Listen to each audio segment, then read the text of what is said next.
హైడ్రాకు high court చిన్న break వేసింది. దుర్గం చెరువు ఎఫ్టీఎల్ పరిధిలోని కూల్చివేతలపై హైకోర్టు స్టే ఇచ్చింది. సీఎం రేవంత్ రెడ్డి అన్న తిరుపతి రెడ్డి హైకోర్టులో బిగ్ రిలీఫ్ దక్కింది. దుర్గం చెరువు ఎఫ్టీఎల్ పరిధిలో అక్రమ నిర్మాణాలపై హైడ్రా నోటీసులు జారీ చేసింది. దీనిపై దుర్గం చెరువు నిర్వాసితులు హైకోర్టును ఆశ్రయించారు. దీనిపై స్పందించిన హైకోర్టు దుర్గం చెరువు నిర్వాసితుల అభ్యంతరాలను పరిగణలోకి తీసుకోవాలని, లేక్ ప్రొటెక్షన్ కమిటీ పరిగణలోకి తీసుకోవాలని హైకోర్టు సూచించింది. దీనిపై మరింత సమాచారం మా కరెస్పాండెంట్ మధుని అడిగి తెలుసుకుందాం.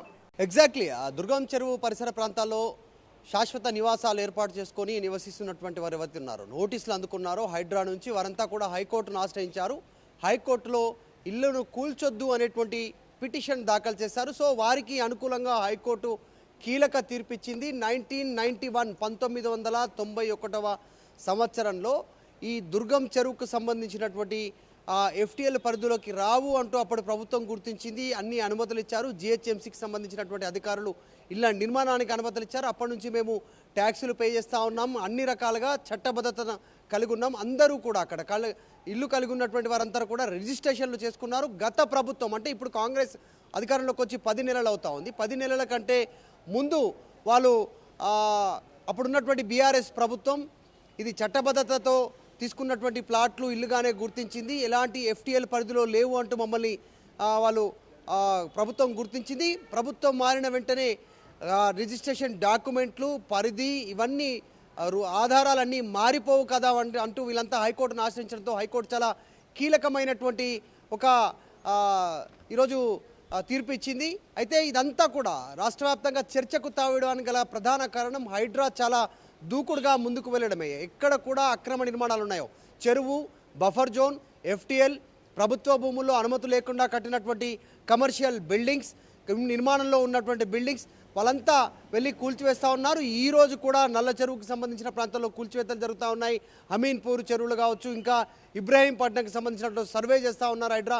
అంతా ఒక హడలెత్తిపోతూ ఉన్నారు హైడ్రా చర్యలతో. సో వీళ్ళు హైకోర్టును ఆశ్రయించారు. దీనికి రీజన్, కొన్ని రోజుల క్రితం ఇదే ప్రాంతంలో అమర్ సొసైటీలో రేవంత్ రెడ్డి సోదరుడు అన్న తిరుపతి రెడ్డి నివాసం ఉంది, అది ఎఫ్టీఎల్ పరిధిలోకి వస్తుందంటూ అక్కడ హైడ్రా నోటీసులు ఇచ్చింది. తిరుపతి రెడ్డితో పాటు అక్కడ ఉన్నటువంటి మొత్తం 140 శాశ్వత నివాసాలు ఏర్పరచుకొని ఎవరైతే ఉన్నారో వారందరికీ నోటీసులు ఇచ్చారు. నెల రోజుల లోపల అసలు ఏంటి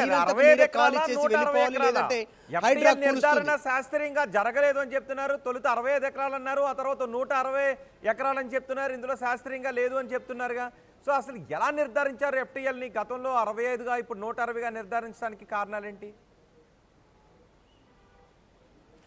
ఎగ్జాక్ట్లీ ఇదే అంశం పైన శాశ్వతంగా నివాసాలు ఏర్పాటు చేసుకొని కొన్ని సంవత్సరాల నుంచి అదే ప్రాంతంలో 1991 అప్పటి నుంచి నివాసం ఉన్నటువంటి వారంతా హైకోర్టును ఆశ్రయించడంతో స్టే విధించింది హైకోర్టు. ప్రస్తుతం ఎక్కడ కూడా కూల్చివేతలు ఉండొద్దు అంటూ అక్టోబర్ 4వ తారీఖు రోజున ఈ దుర్గం చెరువుకు సంబంధించినటువంటి ఎఫ్టీఎల్ పరిధికి సంబంధించినటువంటి ఎవరైతే ఉన్నారో వీళ్ళంతా కూడా ఈ చెరువు పరిరక్షణకి సంబంధించినటువంటి కమిటీ ముందు వీళ్ళు హాజరు కావాలి. అక్కడి నుంచి 6 వారాలు, అక్టోబర్ 4వ తారీఖు నుంచి 6 వారాల లోపల ఏదైనా ఒక దీనిపైన ఒక డిసిషన్ తీసుకునేలా హైకోర్టు కీలకమైనటువంటి సూచన చేస్తూ ఉంది. అదే ప్రాంతంలో రేవంత్ రెడ్డి సోదరు తిరుపతి రెడ్డి నివాసం ఉండడంతో భారీగా చర్చకు తావిస్తూ ఉంది. ముఖ్యంగా ప్రతిపక్షాలు, పేదల ఇల్లు కూలుస్తూ ఉంది ప్రభుత్వం, కానీ ముఖ్యమంత్రి సోదరుడు తిరుపతి రెడ్డి నివాసం అక్కడ ఉండడంతో నోటీసులు ఇచ్చారు, పేదలకు నోటీసులు ఇవ్వట్లేదు. వాళ్ళ ఇల్లు కూలుస్తూ ఉన్నారు, వీరికి సమయం ఇస్తూ ఉన్నారు. ఇప్పుడు హైకోర్టు వేదికగా వారికి రిలీఫ్ దొరికేలా ప్రభుత్వమే వెసులుబాటు కల్పించింది. ఈ ఆదేశాలతో ఎఫ్టీఎల్ పరిధిలో అంటూ ఎక్కడెక్కడైతే కూలుస్తూ ఉన్నారో వాటన్ని చోట్ల కూడా అసలు ఎఫ్టీఎల్ని ఎలా నిర్ధారించారు అనే దాని గురించి కేసులు పడే అవకాశం ఉంటుందా ఇప్పుడు? ఎందుకంటే గతంలో కూడా మొన్న కూడా హైకోర్టు అభిప్రాయం అసలు ఎఫ్టీఎల్ని ఎలా నిర్ధారిస్తున్నారు, దేని ప్రామాణికంగా తీసుకుంటున్నారని అడిగింది. ఇప్పుడు దుర్గం చెరువుకు సంబంధించి స్టే ఇచ్చింది. సో ప్రతి ఒక్కరు ఎఫ్టీఎల్కి సంబంధించి ఎలా నిర్ధారించారు, దానికి వేసిన సర్వే ఏంటి, వీటన్నిటి పైన కోర్టుకు వెళ్ళే అవకాశాలు ఉన్నాయా?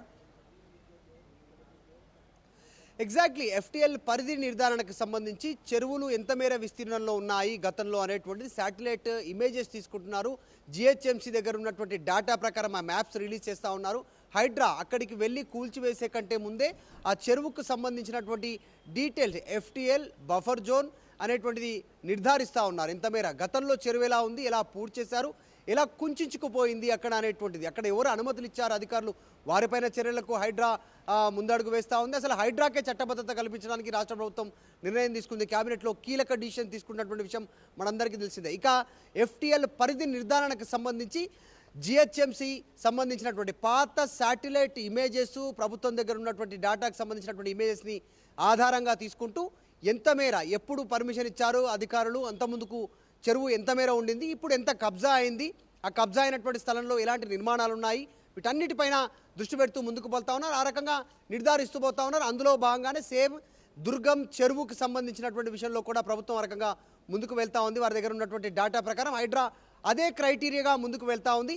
అందులో భాగంగానే మొత్తం అమర్ సొసైటీలో ఉన్నటువంటి 140 ఇళ్ళు ఆ FTL పరిధిలో బఫర్ జోన్లో ఉన్నాయనేటువంటిది నిర్ధారణ చేసింది, నోటీసులు కూడా ఇచ్చేసింది. కానీ వీళ్ళు హైకోర్టుకు వెళ్ళారు, హైకోర్టు వీరికి అనుకూలంగా తీర్పిచ్చింది. అందులో తీర్పిచ్చినటువంటి దాంట్లో తిరుపతి రెడ్డి, రేవంత్ రెడ్డి సోదరుడు, సొంత అన్న ఉండడంతో ప్రస్తుతం రాష్ట్ర వ్యాప్తంగా చర్చ కొనసాగుతూ ఉంది. పేదల ఇళ్లకు నోటీసులు లేవు, కూల్చుతున్నారు. ఇటు పెద్దల ఇళ్లకు దుర్గం చెరువు జూబ్లీహిల్స్ పరిధిలోకి వస్తుంది కాబట్టి, మాదాపూర్ జూబ్లీహిల్స్ పరిధిలోకి వస్తుంది, ఆ ప్రాంతంలో వారికి మాత్రం వెసులుబాటు కల్పిస్తూ ఉన్నారనేటువంటి విమర్శలు వస్తూ ఉన్నాయి.